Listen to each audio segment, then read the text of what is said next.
mga idol. So, inats tayo konti. Pasensya na, kagaling natin maglagkapon.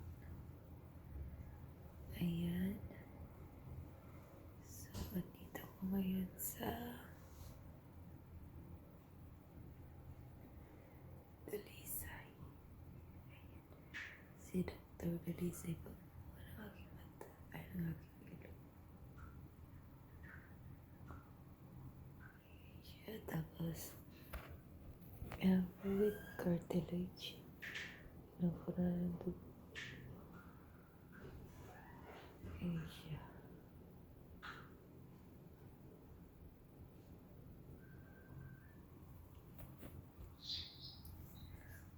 Parang inats.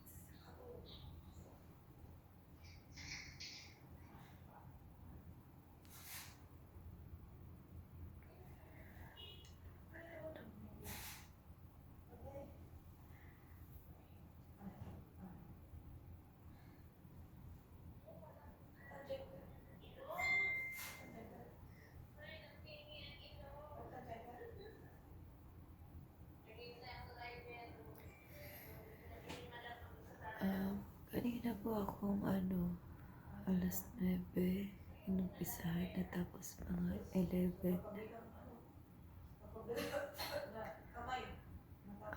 Sa nararamdaman ko ngayon,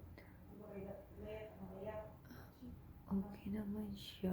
Pag sinimulan una, sabihin ko lang pa experience ko. Una, nilagyan ko na anesthesia mo ng tenga. Tapos, syempre, kabisado ng mga doktor kung tumalab na. So, pagkatapos dyan, injectionin ng anesthesia. Tsaka na masisimulan mo ng ilong.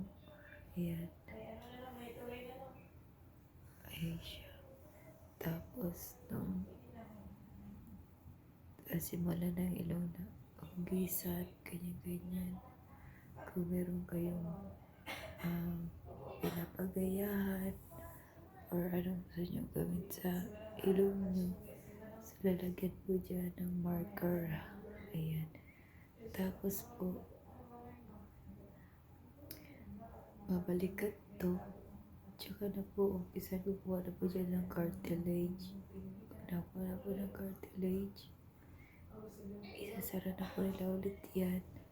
And then, ito na po, yung ilong na po. So, pagkatapos po nakuha na ako ng cartilage, ayan, nagdudugo ko siya. Dito ko sa iyo. So, pag nakuha ng cartilage, ititiklip ulit yan. Tapos dito na po simulan.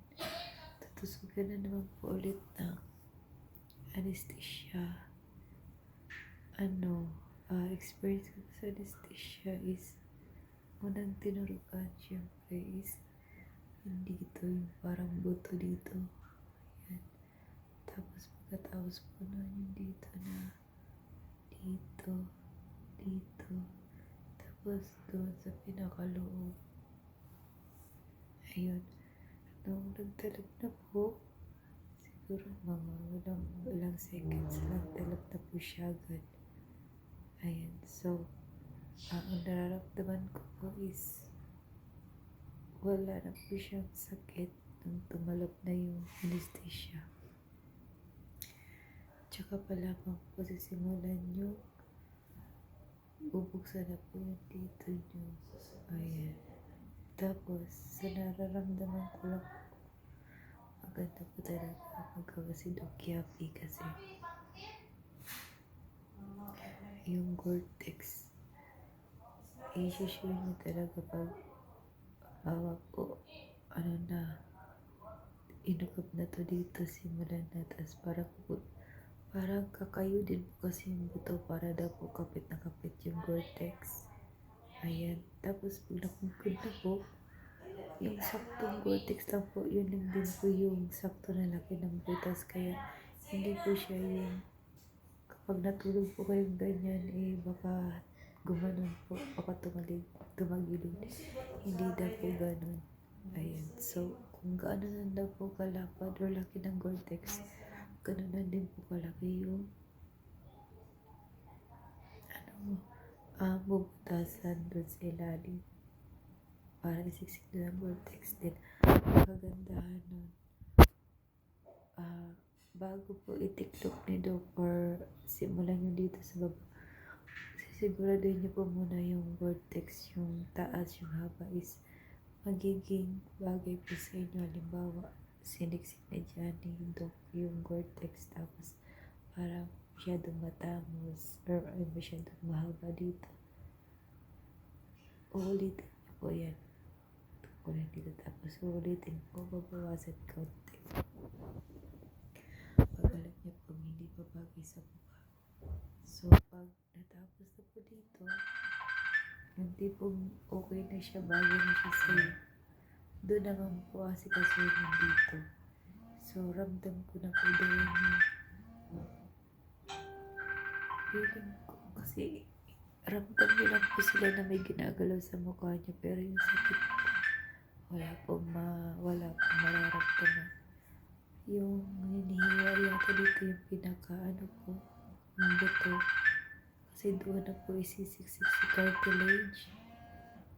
Ayan, bago itikap dito, nakatikap na yan. Tapos, yung pinakabuto naman dito, hiwaan para doon po siguro sa nagsige cartilage. Hindi na po kasi ako nakapang-videos kapag nahiya po akong papasukin yung kapatid ko para papakot ng videos. Ayan. So, ramdam ko na siya na kinakabutan siya. Tapos, inalarm po dito yung bed ko, yung butas. Pinaliit.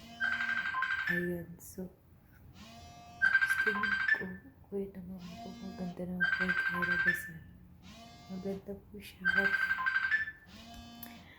Pagkatapos po lahat ng ginawa, binalik na po lahat, tinahay na po lahat. Dito sa side na to, parang pawala na pa yata ang anesthesia kasi nga po, patapos na rin. So, hindi naman po siya totally masakit. Mararamdaman nyo na po yung balat is talaga tinatay na yung parang may gumagal. So, yun ang kaya naman po. Ayan. Then, pagkatapos po niyan, dahil wala naman po anesthesia, mararamdaman nyo na po yung, alam niyo po yung parang yung kamay natin na naipit tayo sa pintuan. Parang mainit na may pagkahapdi na magkirot. Yun ang po yung nararamdaman ko dito. Tapos, pagkatapos po nun, lumabas na ako ng operating room. Minobservaran ko siya yung masakit. Parang tumagal lang po yata ng 1.5 hours. So, ayun po yung ganda niya kasi after 1.5 hour, hindi ko na paramdaman sakit. So, okay na siya. Ayan. Bago po pala paglabas ko nga po pala sa operation room, binigyan po ko ng ganito yung balloon, tapos para siya pinataga sa rep, para siyang ice na. So, kailangan, dinampi-dampi ko siyang ganun para daw po hindi masyadong mamaga. Nakadalawang ganito ako, so parang effective naman kasi hindi masyadong maga yung mukha ko, hindi katulad sa iba na parang nangitim pa dito, namamaga pa. Hindi ko alam bukas talagang mamamaga pa pero hindi. Tapos after po, sinundan ko na rin po naman ng gamot like antibiotic tsaka sa pamamaga. So, alas 8 din namamaga nag-start, magnanay na po kami. So, alas 9 na rin ngayon ng gabi. Ayan, ngayon ko lang siya naisipang mag-videos ang alas 9. Okay naman, hindi na siya namamaga.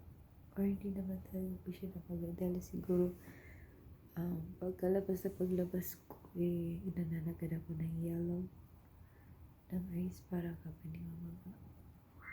Tapos inom na rin pagod ako ng gamot.